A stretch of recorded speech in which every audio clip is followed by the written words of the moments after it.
হাসপাতালে মেঝেতে শুয়ে যন্ত্রণায় কাতরাচ্ছে কিশোর সাগর হোসেন। লাঠির আঘাতের চিহ্ন তার পুরো শরীরে।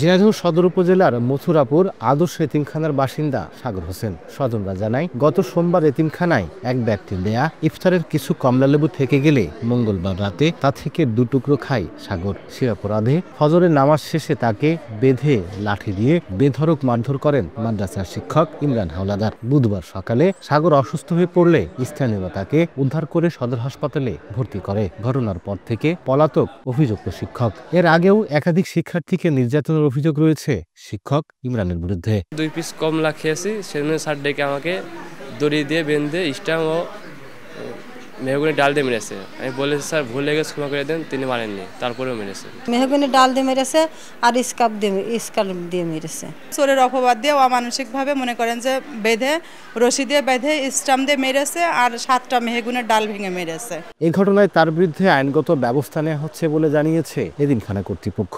এর বিরুদ্ধে আমরা তাৎক্ষণিক ডিসিশন নিয়েছি যে তাকে বরখাস্ত করা হয়েছে সঙ্গে সঙ্গেই, এবং সে তার আগ দিয়ে আমি ছিলাম না প্রতিষ্ঠানে, আমি আসার আগ দিয়ে সে পালাইছে প্রতিষ্ঠান থেকে। এ বিষয়ে ভুক্তভোগীদের অভিযোগের প্রেক্ষিতে আইনগত ব্যবস্থা নেওয়ার আশ্বাস পুলিশের। দ্রুত আইনগত ব্যবস্থা নেব এবং তাকে পৌঁছে দেব। কিশোর সাগর হোসেন গত 5 বছর ধরে ওই এতিমখানায় বসবাস করছেন। লোটাস রহমান সোহাগ, সময় সংবাদ, ঝিনাইদহ।